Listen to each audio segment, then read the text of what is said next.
Ah, okay, magandang umaga sa inyo na Sabat, mga kapatid. At purihin ng Diyos. Medyo na-late kami ng ilang minuto, ng 4 na minuto sapagkat inaayos muna namin ang ating setup. At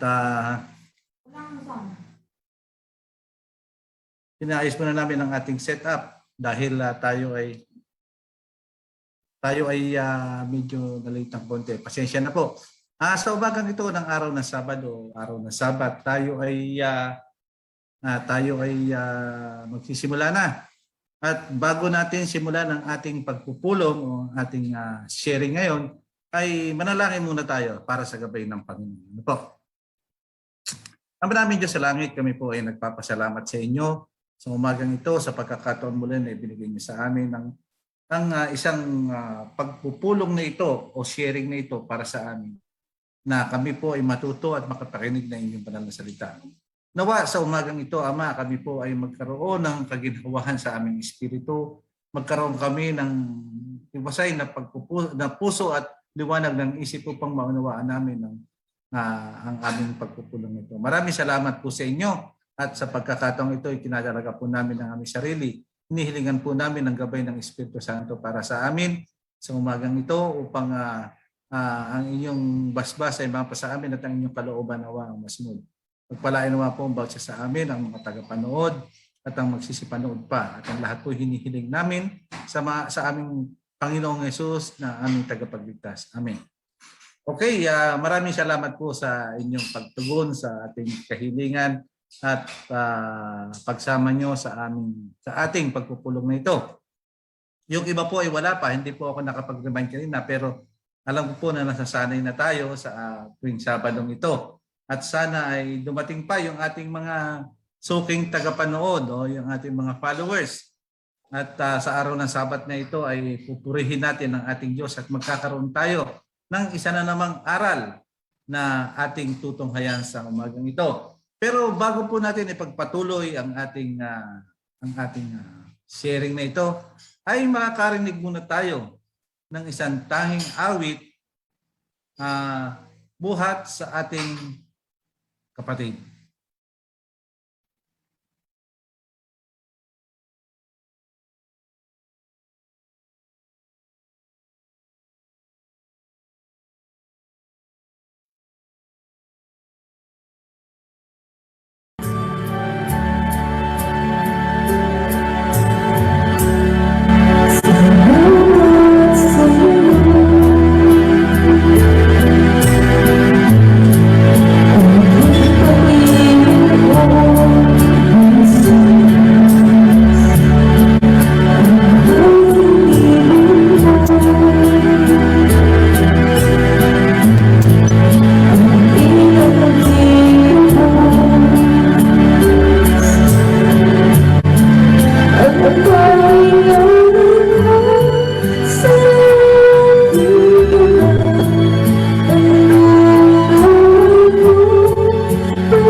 Okay, maraming salamat po sa isang awitin na yun na sana ay naramdaman nyo yung niloloob ng lyrics ng kanyang awit.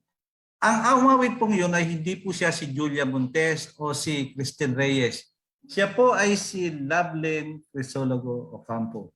Kung makikita nyo na may naglalakad doon sa likuran niya, yun po yung asawa niya. Pinapakita lang ni Yen, Yen po ang pangalan ng aking manugang, na yung babaeng kumakanta ay taken na. Okay, salamat Lovelyn sa iyong awit na yon. At sa umagang ito mga kapatid, ang ating pong tatalakayin ay isang kwento buhat sa Biblia.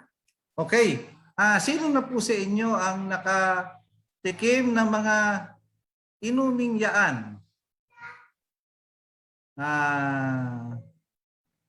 Inuming ito. Yan. Ng mga inuming yan na sinasabi. Yan po ay inuming nakalalasing. Yan po ay alak. Lalo na po itong beer. Masarap inumin ng beer. Pero kapag ito po ay gumising na kayo sa umaga, pag kayo ay tatasig ng beer, ay ito po ay napakasakit sa ulo. Masarap ang beer dahil pandesente at hindi naman siya grabing alcoholic, pero ito po ay isa sa mga nakalalasing. At ang mga alak na yan ay madalas ginagawang pantakas ng mga taong may problema. Ano po? Problema sa pamilya, problema sa trabaho, na sila raw ay umiinom para makalimot. Pero pagkatapos nilang malasing at sila ay nabalik ulit sa normal, hindi naman na-solve yung problema. Lasing ulit. Okay. Ayan, si Sister Letty ay ang ganda raw ng mensahe ng umawit. Ng awit at ng umawit, ang ganda raw. Palibasa, inaanak ngayon sa kasal. Salamat sa inyong pagpuri at yan pong lahat ay hindi puro para sa atin, yan po ay inaalay sa Panginoon. At mamaya bago tayo matapos ay meron na namang isang aawit na kapatid na ilang beses na po siya nagbigay ng special number sa atin. Ano po? Okay, mabalik tayo. Marami po ang naglalasing, tinatakasan ng problema, pero pagkatapos malasing at makatulog ay balik ulit sa problema pag bumalik sa normal. Nung araw po ay nararanasan kong uminom ng alak. Lasing nga yan. Si Brother Arnel Agara po, yan po ay kasamahan ko dati sa isang grupo ng militar. Kami po ay nagiinuman pero hindi po kami umiinom ng sagaran. Pagkatapos namin uminom, hindi po kami tagayan, hindi kami nagtatagay-tagay. Ang ginagawa po namin ay kani-kanyang baso at ang madalas namin iniinom ay ang tinatawag na brandy. Ang paborito nating inumin nun, Brother Arnel, natatandaan mo ang madalas nating iniinom nun? Tingnan ko nga sa iyong comment kung ito po ay maaalala mo pa. Yan po ay hindi kami umiinom ng mga mamahaling brandy. Ayaw namin ng Pundador, ayaw namin ng Alfonso dahil ito po ay bukod sa mahal ay hindi siya gaanong masarap. Ewan ko yung iba para sa amin hindi kami nagaganong nasasarapan dahil nagkakaroon po kami ng pulutan namin noon.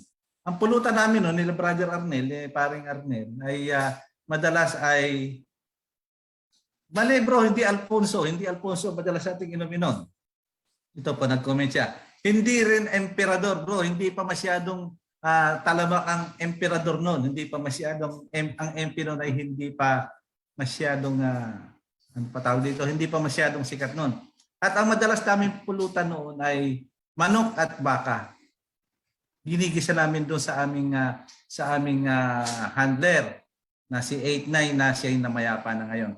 Manok at baka, ibig sabihin itlog at corned beef pinaghalo namin. Mukhang paring Arnel, mukhang nakakalimutan mo na ininom natin. Ang madalas nating inumin noon ay matador. Ngayon, di ba? Alam mo na, matador. At ang ating chaser noon, RC. Ayan, kasama namin yung ibang tropa, si Nok, si Bangis, si Bagsik, ayan mga tropa namin noon. Kami ay masayang nagiinuman, hindi kami nagpapakalasing. Pero may mga umiinom na masyadong magpakalasing. At naranasan ko rin itong ganitong itsura. Yang sumusuka ka sa anidoro. sa anidoro na ayoko nang uminom, ayoko na, sinusumpa ko na ang alak.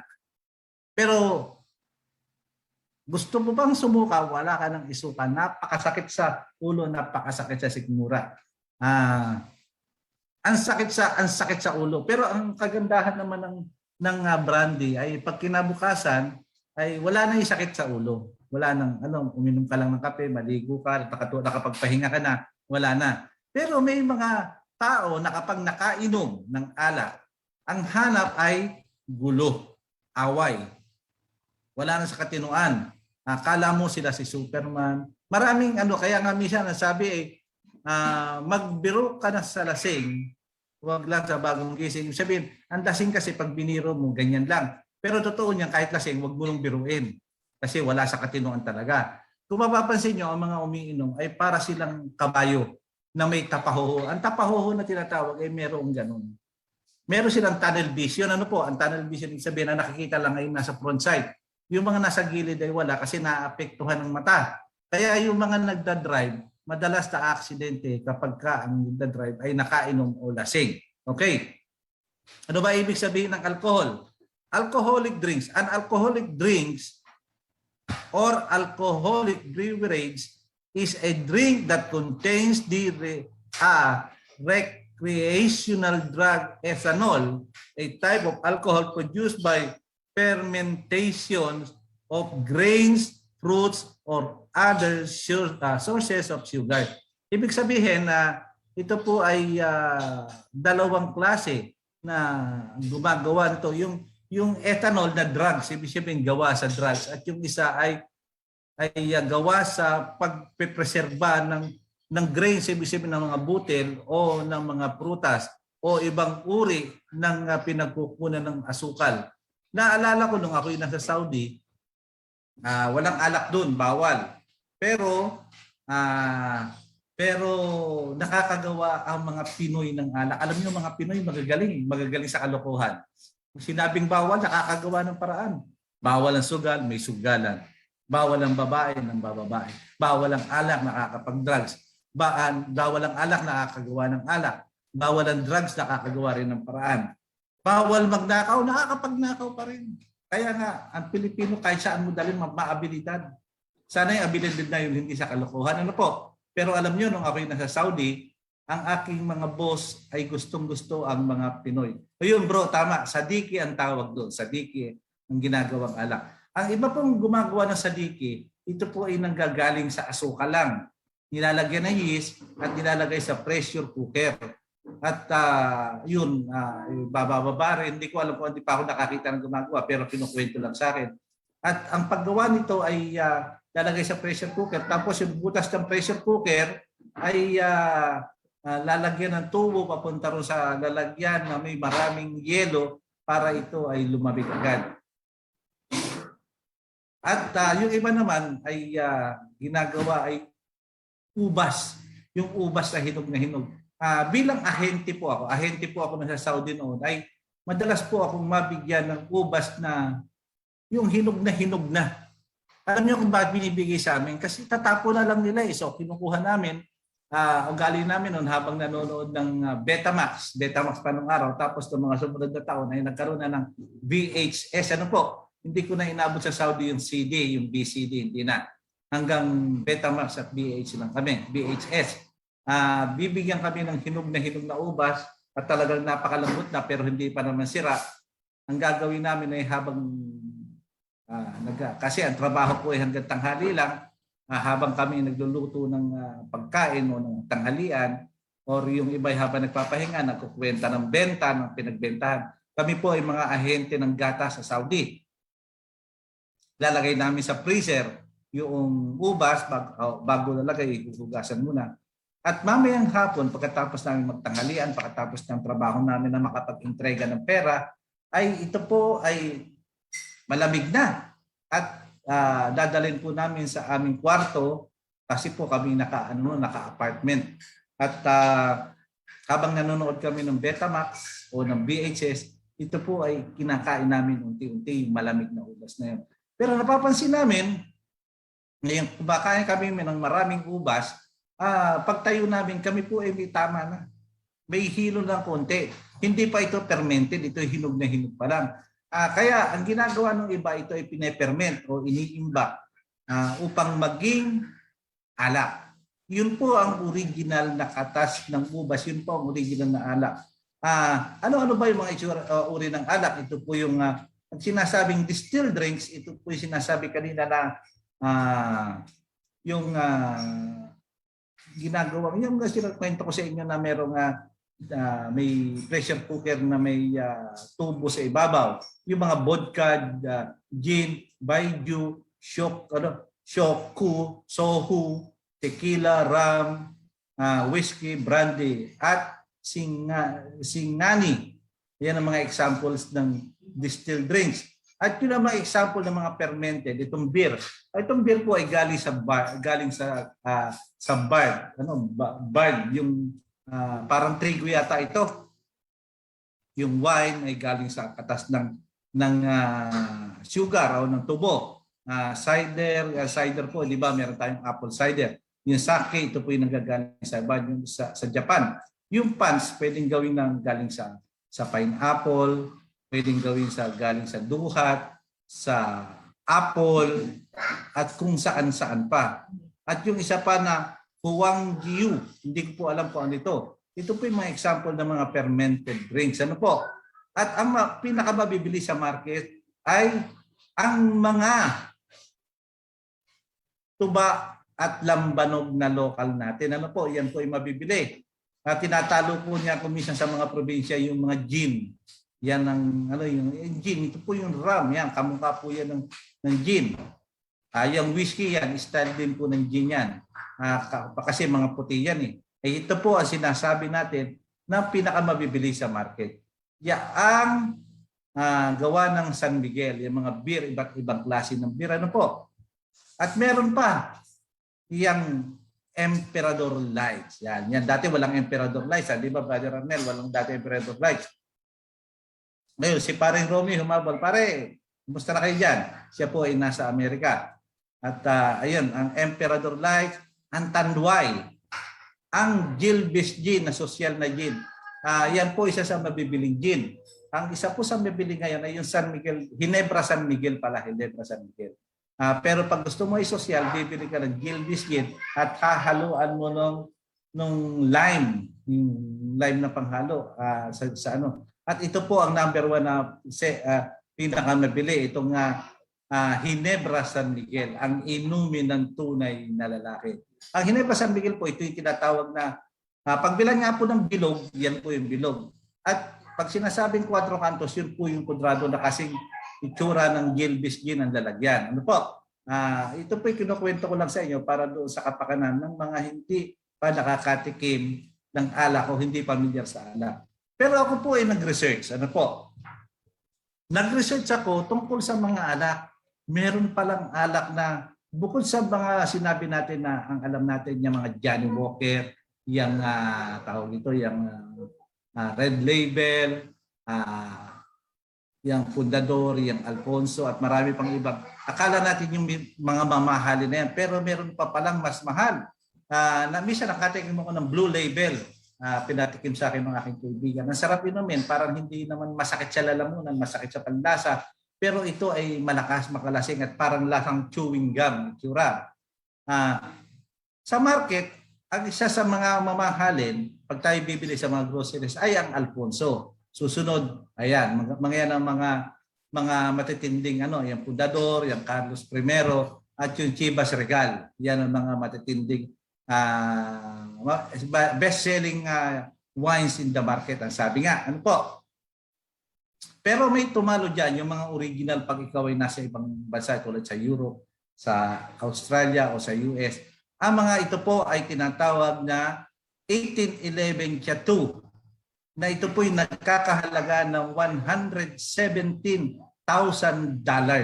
Ang mahal ano po, isang kayamanan na. Ito po ay tinimes ko sa 50. Ito po yung nagkakahalaga ng 5,850,000. Ang mahal, isang bote lang. Ang napakamahal, isang kayamanan na. At ano pa, ito yung sa number 9, from top to bottom tayo, ano po, number 10, number 9, ay yung Romani Conti 1945. Ito'y nagkakahalaga ng $123,900. Ang mahal. At tinimes ko sa 50, ito ay nagkakahalaga ng 6,195,000 pesos. Ano po? Aba, isang puhunan na nga. Sabi nila, uubusin mo lang sa isang upuan. At meron pang isang mahal, yung Chateau Lafite, 1787 na nagkakahalaga ng $156,450. Ang mahal, grabe, titikidamis ko sa 50, 7,822,500 pesos. Ang tindi. Hindi yata ako makakatikim ng ganitong alak at hindi ko ito titikman.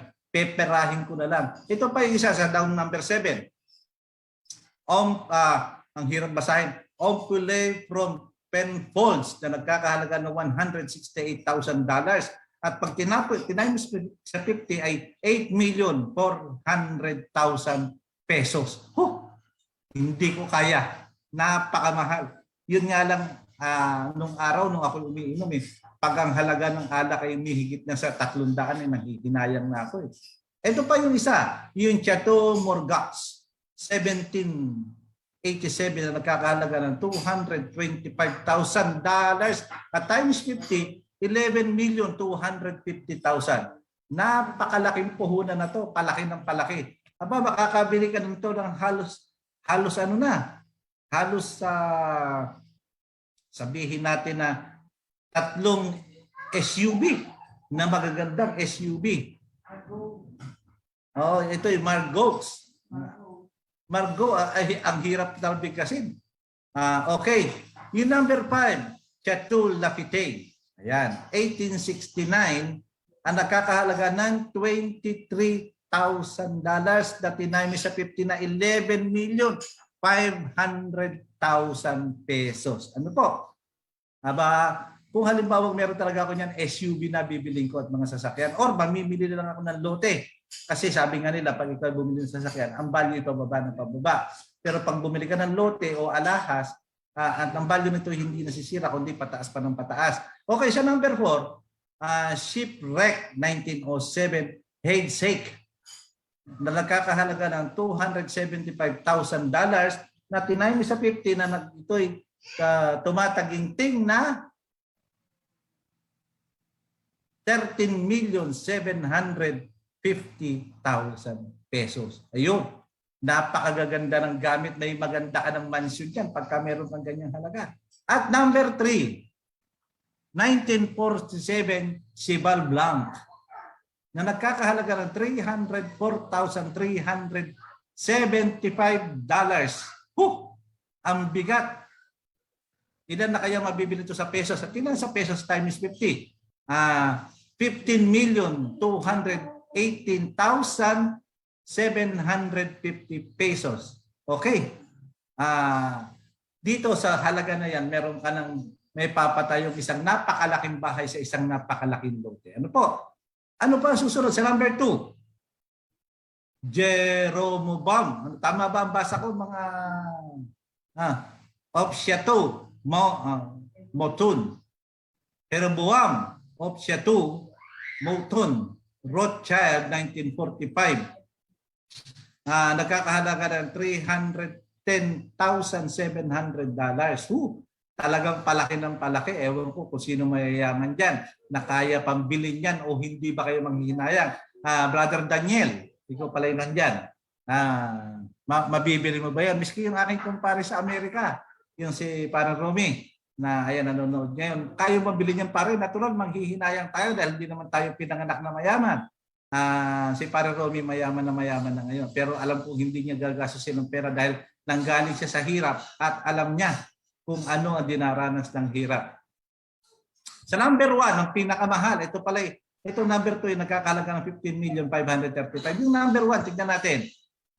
Screaming Eagle Cabernet. Ano nga basa rito, JR? Sauvignon. Tama ba? 1992, ang hirap basahin. Ito yung mga, parang mga, ang tawag dito, yung mga Russian word. nagkakahalaga ng $500,000. Ano? $500,000 pag i-times 50 ay ito'y 25 million. Ano po? Yan po ang nakakatikim niya na yung mga elite people. Yung mga talagang taong talagang ang pera hindi na alam kung saan lalagay. Ano po? Pero ang alak ay napakahalaga sa mga okasyon. Ano po? Kadalasan ito ay ginagamit kapag ka mayroong kasalan. Ewan ko, bakit sa kasalan ay ginagamit ito? Lalo na po pag tayo ay nagpo-propose ng toast para sa kakasal. Hindi lang naman sa ganitong panahon nangyayari yan. Sa Saudi, ang kanilang iniinom ay hindi naman alak, kundi mahilig sila sa tsaa. Ano po? Pero dito sa atin at sa ibang mga lugar ay kailangan may wine o kaya ay mayroong champagne na iniinom bilang propose at toast para sa mga ikakasal. At hindi lang naman yan, miski nung araw po, ayan, miski nung araw ay meron ng alak na iniinom, hinahanda, miski nung unang panahon pa. Pero ang alak po noon ay tulad ng sinasabi ko na hindi ganon katapang. Ang alak po nung araw ay tawag dito ay galing sa ubas. Galing sa kinatas na ubas. Ay si Christian, ayan, humabol, nanonood. Galing sa katas ng ubas, ang alak noon. So, imagine niyo kung gaano kasarap yung ubas, medyo lalagyan ng alcohol. Ito po yung napakasarap. Pero alam niyo ba na ang mga brandy ay galing sa katas ng ubas, kaya ganun sila kasasarap. At patuloy natin.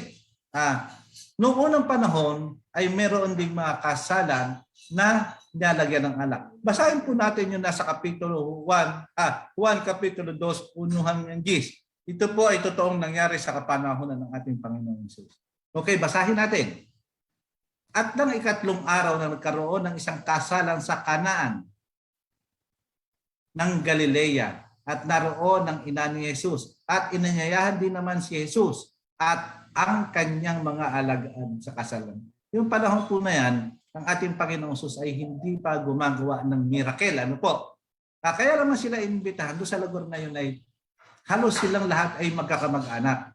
Ang kadalasang iniimbitahan ay yung malalapit na kamag-anak o relatives and friends, sabi nga. So kaya inimbitahan ng Panginoong Hesus. Wala pang kaalam-alam ng tao na ang Panginoong Hesus ay nakakagawa ng himala. Ano po? At ang sabi sa verse 2, at inanyayahan din ni Jesus si Jesus sa kanyang mga alagad. So verse 3, at nang magkulang ang alak, ang ina ni Jesus ay nagsabi sa kanya, wala na silang alak. Yan, sinabi ng, kasi alam na ni Santa Maria na ang ating Panginoong Jesus ay kayang tumulong. Sa anumang paraan ay tutulong. At sinabi sa kanya ni Jesus, babae. Parang bastos, ano po, sinabihan niya yung kanyang ina ng babae. Kung nung unang panahon, pag tinawag mong babae, o ang isang babae, ay napakataas palang paggalang nito. At ang sagot ay, anong pakialam ko sa iyo? Hindi maganda ang translation, pero ito po ay sa ibang term, ano ang maitutulong ko sa iyo? Sabi, mother, parang ganon. Tulad ng misa na pinag-aralan natin yung babaeng balo na humihingi ng tulong sa isang propeta na ang sabi, anong pakialam ko sa iyo? Ito po ay ganon din. Ang aking oras ay hindi pa dumarating.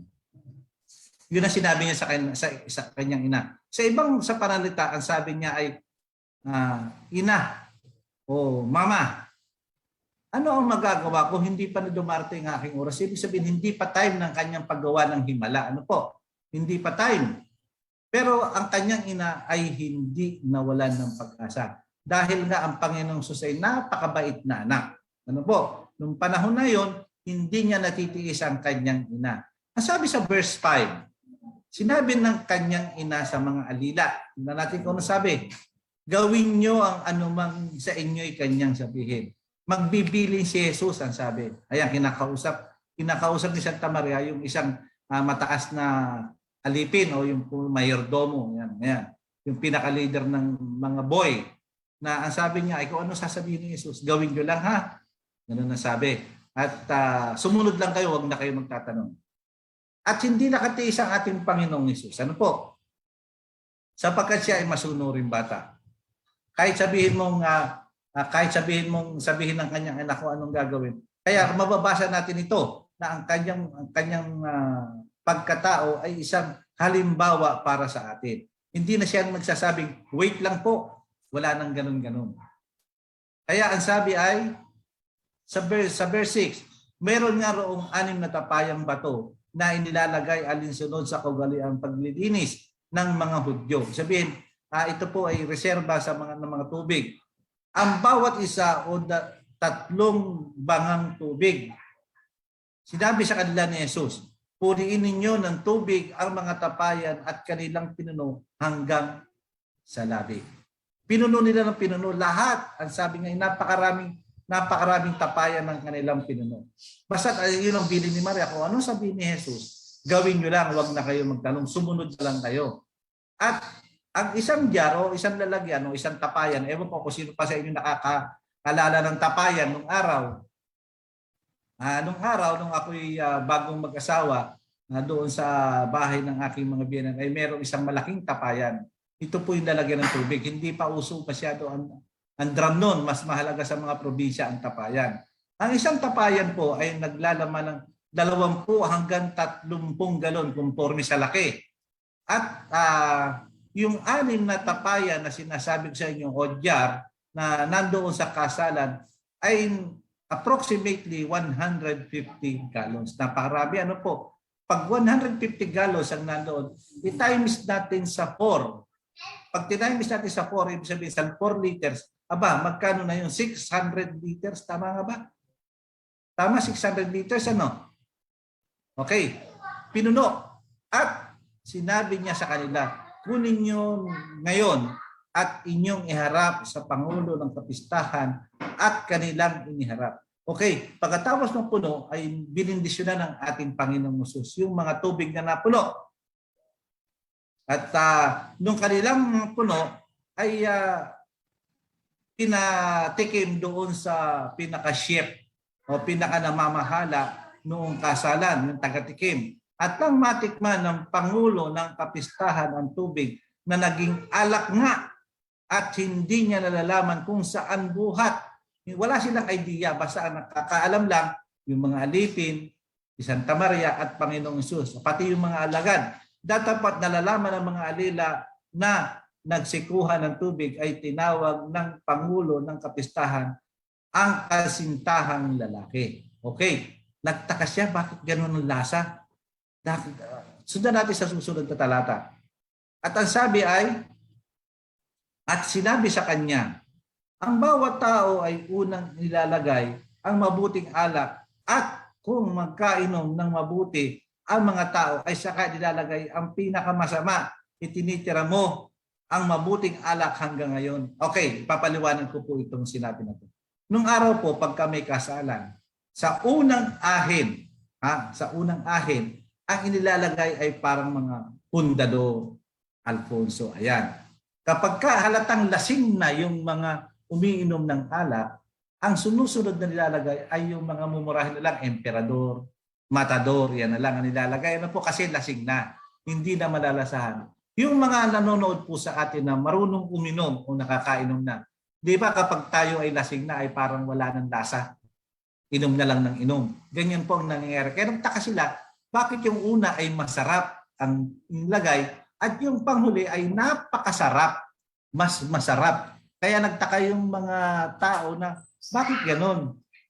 Inihain yung sa huli yung napakasarap na alak. Kaya nga, yung alak na yan ay buhat sa Diyos. Ginawa ng Diyos. At ang Panginoong Hesus ang gumawa nito. Natural. Ang mangyayari ay pinakamasarap. Paglaruin nyo na lang ang isip nyo. Gawin nyo na ang pinaka isipin nyo na yung pinakamasarap na alak o pinakamasarap na juice na sinasabi ko nga sa inyo na ang alak na ito ay yari sa ubas. Kaming mga Adventist o tayong mga 7-day Adventist ay mahilig uminom ng Welch's grape juice na 100%. Ayan, minsan nga nagkukwentuhan kami ni Pare Romy Tobias, na nung araw, nung kami mga bata, kapag ka mayroong Santa Cena, yun po ay ginagamit sa Santa Cena, yung Welch juice, na ang sabi nga ay, kapag ka nakakatikim na ito, yan ang inaabangan namin sapagkat napakasarap ng Welch. Pero ngayon, ginagawa na lang namin na ito ay reserba sa bahay. At lalo na sa Amerika. Hindi ko alam, ngayon ay nanonood si Paring Lloyd Tobias na mayapa na hindi ko alam kung sino may hawak ng account ng account niya na nanonood ngayon na yan, nasa Amerika sila na ang Welch, ewan ko si Paring Jig na nanonood din ngayon, yung tinatawag na kung natatandaan mo Jig yung Welch, diba napakasarap at ito'y mahal pag pumunta kayo sa groceries tulad ng SM, sa SNR o sa Robinsons o sa Pure Gold. Ito ay mahal. Tatlong araw, ito ay bilang lang ang mga nakakatikim pero ngayon ay pangkaraniwan na. Okay, sarap na sarap sila sa ginawa ng Panginoon.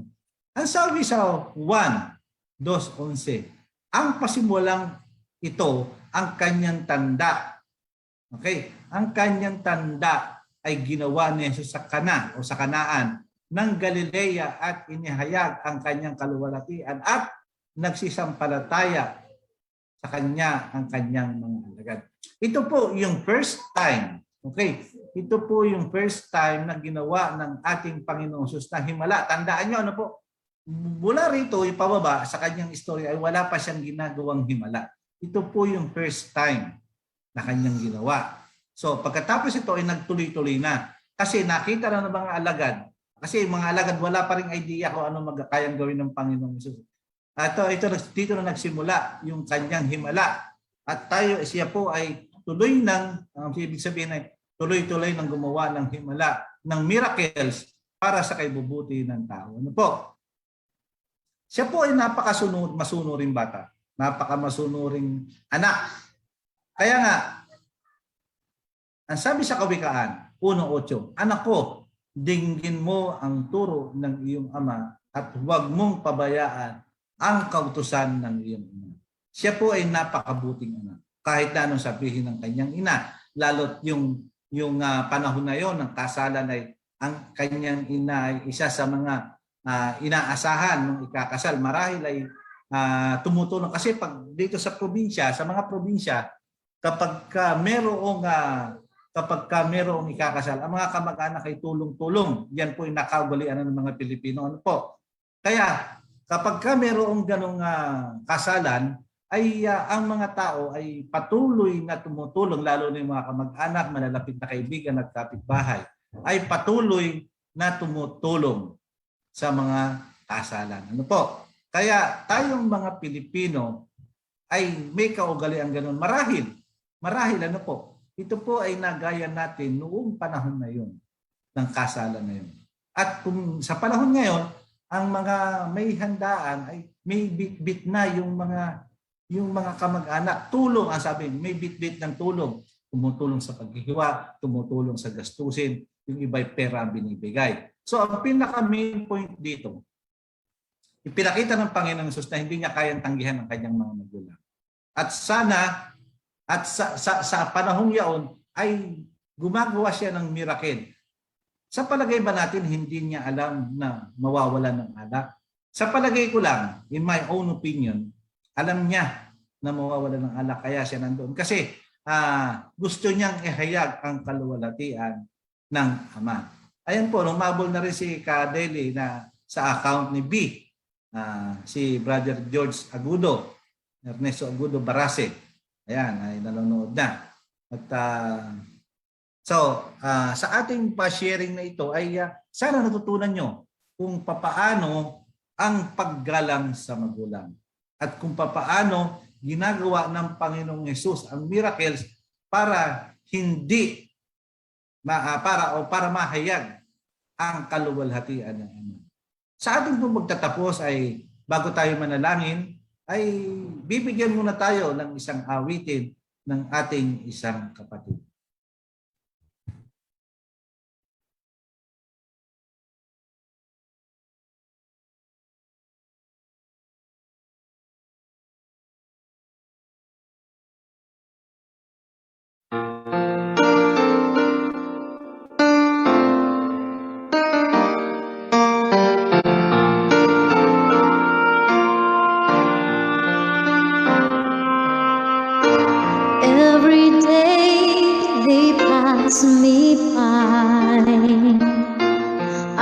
can see it in their eyes. Empty people filled with pain, heated who knows where. On they go through private pain, leaving fear to fear. Laughter hides the silent cries. Only Jesus hears. People need the Lord. People need the Lord. At the end of broken dreams, He's the open door. People need the Lord. People need the Lord. When will we realize? People need the Lord.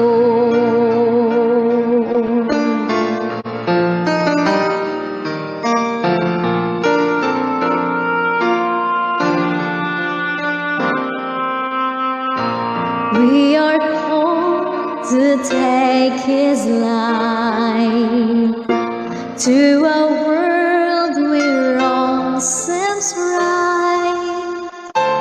What could be too great a cost for sharing life with one who's lost? Through His love, our hearts can feel all the grief they feel.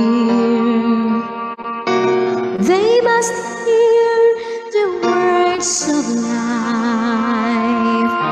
Only we can share. People need the Lord. People need the Lord. At the end of broken dreams is the open door.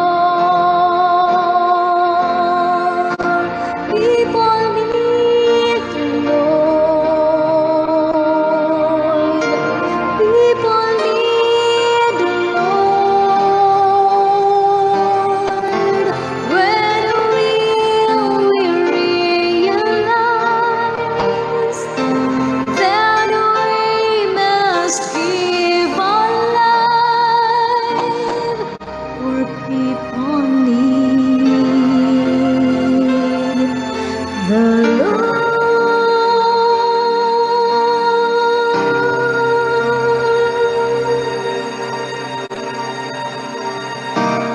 People need the Lord.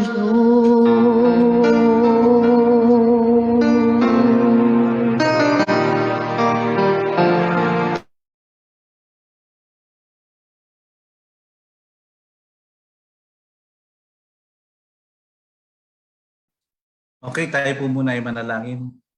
Ama namin Diyos sa langit, nagpapasalamat po kami sa isang istorya na natunghayan namin sa Biblia at sa himala ng aming Panginoong Hesus. Tunay nga po nakakamangha, nakakabilib, sapagkat pinakita niyo po ang inyong kapangyarihan na hindi niyo po pinababayaan na mapahiya ang inyong tao. Salamat po sa inyong binigay sa amin na napaka-inspiring na kwento na sana po ito ay mabago namin sa aming buhay na ito na kami po ay mayroong Panginoon na lagi pong nakahandang tumulong sa bawat isa sa amin. Maraming salamat po sa inyo sa patuloy niyong paggabay sa amin. At muli kami po ay humihiling sa inyo na nawa ay protektahan kami ng inyong mga banal na anghel sa tagubilin ninyo na kami po ay makaiwas sa anumang sakit lalo na po sa COVID nito. pagpalain mo po ang boses sa amin. At muli ay bumabati po kami sa inyo dyan sa kaitasan sa langit ng Happy Sabbath. Maraming salamat po at ang lahat po hinihiling namin sa pangalan po ng Panginoon Jesus. Amen. Muli po mga kapatid, tayo ay nagpapasalamat. At lahat na bumabati rito ng Happy Sabbath, yan si B, si Joanna Santa Ana, at si palagay ko yung nanonood din ng kanyang ina na si Cadele. Salamat din po doon sa umawit ngayon na si Sister Marites Tabion na laging hindi nagsasawang magbigay sa atin ng special number. At ayun, nakinukumusta ni Brother Arnel si JR, yung aking anak kasi huli niyang nakinuto ay maliit pa. JR, halika nga sandali, pakita ka lang. Halika lang sandali. Halika lang sandali. Halika lang, pakita ka kay Arnel kung gaano ka nakataas. Napakataas na, mataas pa sa akin to, bro. Halika rito. Upo ka, hindi ka naman nakikita. Halika, titignan ka lang daw. Ayan, si JR, sandali lang, nakita mo na, bro. Ayaw magpakita, camera siya eh. Ayan. Ayan, nakita mo ba? Nasilip mo ba? Mataas pa sa akin at siya ay first year college na. At siya ang tumutulong sa akin dito na sa mga setup sa ganito. Yan, tignan niyo yung aking background. Siya ang tumutulong yan. At ayun. At muli po, pinakikiusap ko sa inyo na pakishare ang mga bagay na ito. Mahihiyain talaga bro, pero ito ay magaling. Magaling sa lahat ng bagay sa kanyang sa computer at matalino siya at matyaga mag-aral. Ayun, salamat sa mga nanonood at nakita ko rin dito sa Sister Letty, si Inang, si Bel at marami pang iba. Alam niyo mga kapatid, itong ating pag-aaral na ito, si Christian, ewan ko kung nandito pa. Si Maring Luz, si aking balae, yan nanonood. At alam niyo sa ating sharing na ito ay nakakamangha dahil kumisan tulad ng mga viewers natin na nakikita ko, minsan umaabot sila ng 20 hanggang 30, minsan bumababa, tumataas. Ano po? Pero pag pinanood ko sa replay, tumataas ang bilang. Tumataas ang bilang. Kaya salamat sa inyong pag-share. Ano po? Pag sinishare niyo ito, kayo po ay nakikibahagi na sa Ebanghelyo. Nakalista ito sa langit. Tandaan nyo, nakalista po ito sa langit. At ito po ay tulad ng sinabi ko sa inyo na tinatransfer ko sa aking YouTube account na paki-share na rin po, paki-subscribe at paki-share na rin upang makabahagi kayo sa Ebanghelyo tulad ng ating mga awit na yan. Sa simpleng paraan, sila ay nakikibahagi sa Ebanghelyo. Sa anumang paraan, yung mga nananalangin para sa gawain ito, maraming salamat sa iyo. Sabi ko sa inyo, nakalista sa langit yan, sa simpleng paraan. At yung mga pinag-aralan natin na ayaw ng Diyos para sa atin, sana isa kabuhayan natin. Minsan nga sinasabi sa akin na, bro, wala na yan. Hindi na hindi na applicable ngayon yan. Wala na yung kautusan na yan. Wala na yung pagkain na yan. Hindi na yan ina-apply ngayon. Okay, sabi ko, kung hindi na ina-apply, walang nawala kung sumusunod kami. Walang nawala. Di ba kung halimbawa, mali ang aral namin, walang nawala. Ang ginawa lang namin, sinunod namin yung utos ng Diyos. Ngayon, paano naman kung totoo kami? Totoo na yung mga pinag-uutos ng Diyos ay hanggang ngayon ay pinatutupad pa. Papaano kayo? Hindi kayo sumunod. Ganyan. Kaya mas mabuti pa yung sumusunod kaysa sumusuway. Okay, maraming salamat po muli mga kapatid.